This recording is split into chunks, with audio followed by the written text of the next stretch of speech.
Ja, moin Leute, willkommen auf Barcrafts, willkommen zum neuesten Video. Bevor das jetzt losgeht, kurzer Hinweis für euch. Tatsächlich gibt es was Neues.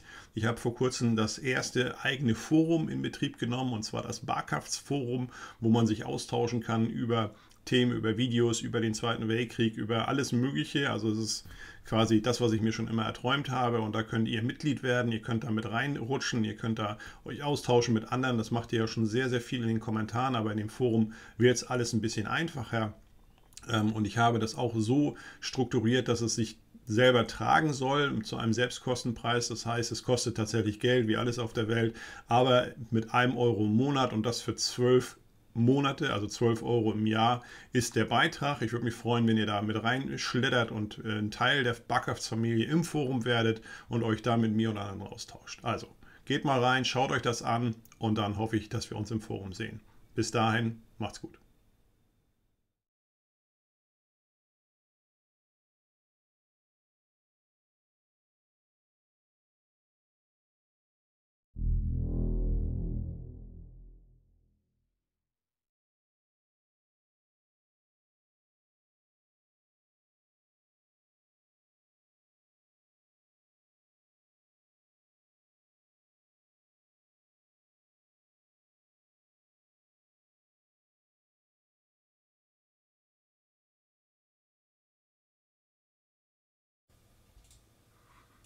Tagebuch Ostfront, Heeresgruppe Süd, Mai 1943.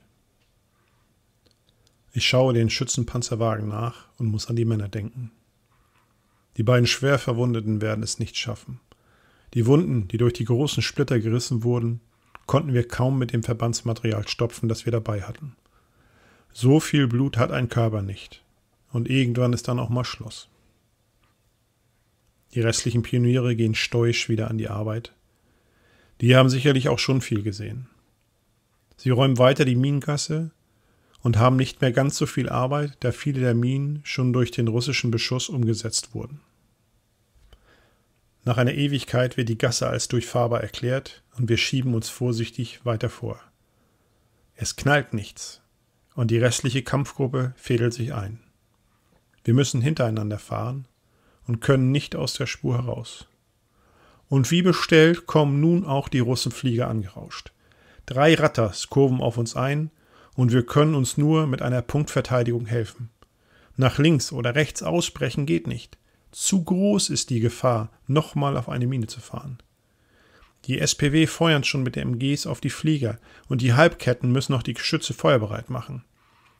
Aber die Männer wissen, was sie können, und beim ersten Anflug auf unseren Lindwurm aus Stahl bellen die 2 cm Kanonen und fressen sich in die erste Maschine hinein. Die trudelt sofort und stürzt brennend sich überschlagen zu Boden. Die Flakleute haben mir mal erzählt, dass es wichtig ist, den ersten Flieger gleich so zu zerfetzen, dass der Rest Muffensausen bekommt und die sich dann genau überlegen, wo und wie sie angreifen, ohne dabei sofort eine verpasst zu bekommen. Das hat ja mal geklappt. Die anderen beiden greifen jetzt verhalten an. Jetzt fliegen sie seitlich an den Verband heran, aber auch das ist keine gute Idee. Schon qualmt einer der Russen und zieht eine Rauchspur hinter sich her. Der dritte Flieger wirft noch seine Eier ab und einer trifft ein SPW voll in die Seite. Der Wagen kippt um und die Grenadiere versuchen sich mit einem beherzten Sprung in Sicherheit zu bringen. Doch dann ist der Spuk auch vorbei und die beiden Maschinen fliegen wieder ab.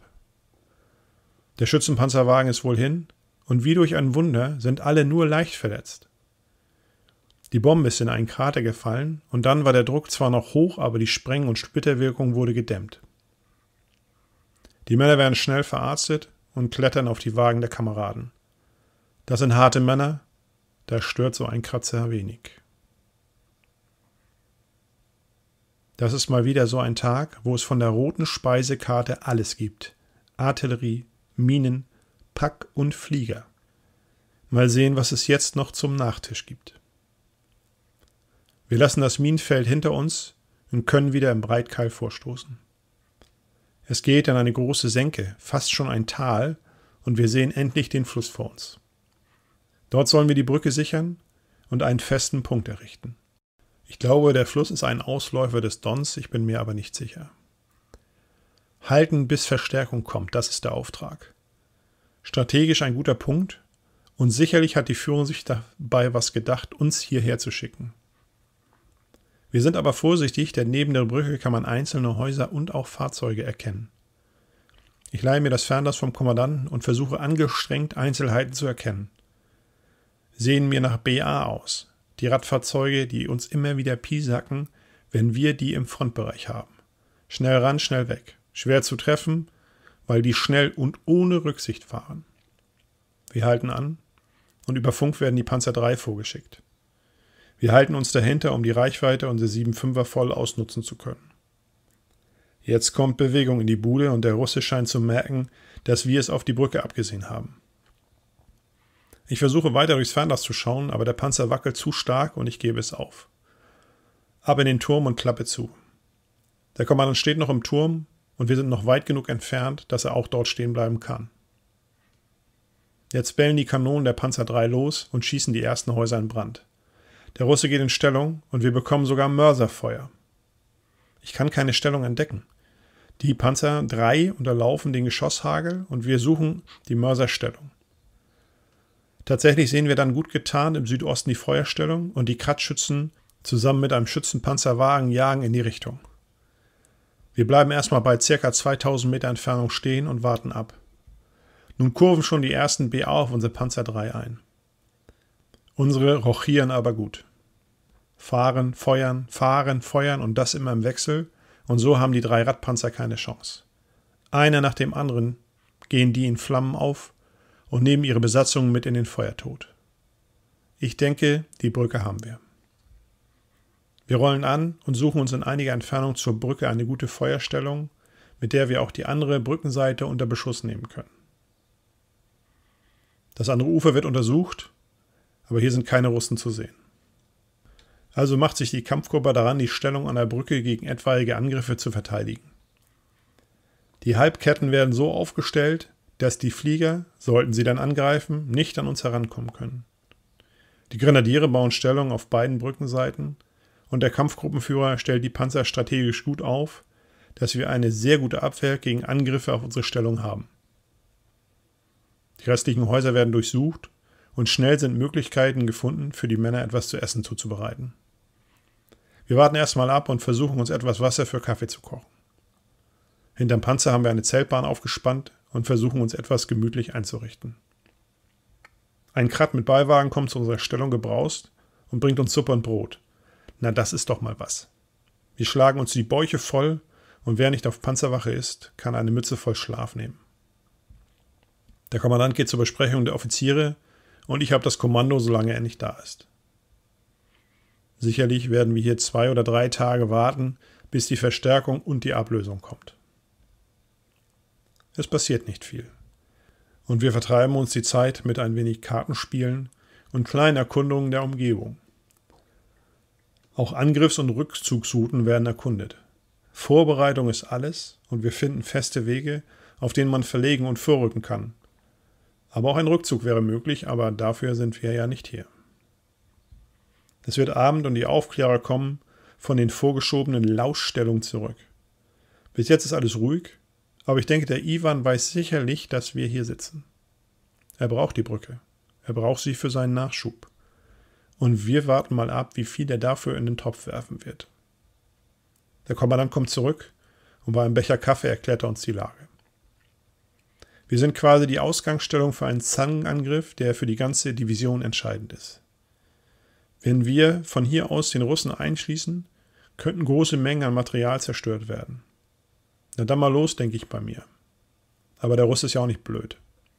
Mittlerweile lässt er sich nicht mehr so leicht einfangen wie früher. Die lernen auch dazu, die Burschen. Also abwarten. Die Nacht verläuft ohne Zwischenfälle und ich kann unter dem Panzer ein paar Stunden schlafen. Am nächsten Morgen ist auch noch alles ruhig. Wir schmirgeln ein leckeres Frühstück und der Funker hat irgendwo ein paar R bei den Grenadieren eingetauscht und da wird schon schön gebrutzelt. Das kleine Lagerfeuer schafft gerade das Frühstück und jeder hier wird an der Front zum Meisterkoch. Die Sonne steht schon hoch am Himmel, aber ist immer noch ruhig. Das wird mir langsam unheimlich und ich habe da ein ganz schlechtes Bauchgefühl. Der Vorposten hat auch noch immer keine Info. Ist mir zu ruhig. Da hören wir einen Motor brummen und schnell wird klar, dass das einer von unseren Störchen ist, der über uns kreist.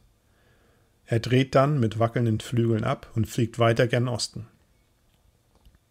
Nach 30 Minuten ist er schon wieder da und wirft einen Meldebeutel ab. Schnell wird dieser geborgen und zum Kampfgruppenführer gebracht. Es kommt Bewegung in die Bude und der Oberfähnrich flitzt runter zur Brücke. Wir packen schon mal unseren Kram zusammen, denn da wird sicherlich jetzt was kommen. Als wir alles in der Panzerkiste verstaut haben, kommt er wieder zurück und schwer atmend und leicht verschwitzt erklärt er uns, dass ein Panzerverband auf uns zuhält. Wohl auch ein paar dicke Klopper dabei. Also KW-Panzer.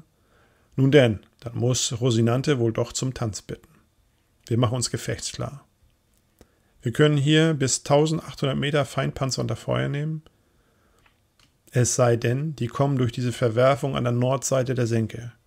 Da kommen die dann auf 600 Meter ran, aber auch da können wir dann sauber reinhalten. Die ersten Staubwolken kündigen schon die Gegner an und wir haben unseren Feuerbereich mit dem anderen Panzer IV, der Ursula, koordiniert. Unser Kommandant steht im Turm und sucht Ziele. Dann tauchen die ersten Panzertürme auf. Der Kommandant gibt die Richtung, ich drehe den Turm und schaue auf meinen Seitenrichtanzeiger. Meinen Ausguck habe ich geschlossen und ich klebe an der Optik. Die T-34 sind gut zu erkennen. Entfernung 1200. Bei 1000 Meter erst feuern, Rudolf, höre ich im Funk. Ja, Rudolf hat er noch nie zu mir gesagt. Na gut, jetzt erstmal der Russe. Um Funk höre ich 1000. Links, T-34, Feuer. Ich richte kurz an und das Geschoss verlässt die Panzerkanone. Einschlag vor dem Feindpanzer. Ich wollte in die Unterwanne schießen, war noch zu kurz. Ich richte nach, Granate ist geladen, Verschluss ist zu, ich feuere ein zweites Mal und das Geschoss schlägt in der Nähe der Fahrerluke ein. Der Panzer steht und qualmt. Die Luken fliegen auf. Nächster. Die Panzer 3 halten sich noch zurück, die Entfernung ist für die 5 cm Kanone noch zu groß.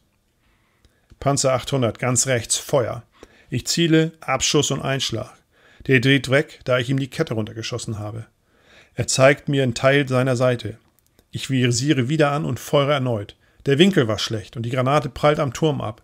Die angeschrägte Panzerung, es ist ja zum Mäusemelken. Ich visiere etwas tiefer an und der Schuss sitzt. Der Turm hüpft aus dem Drehkranz und steht schief. Flammen schlagen aus dem Panzer und diesmal geht keine Luke auf.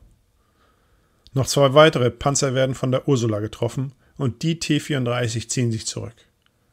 Auf der linken Seite ist der Kampflärm angeschwollen.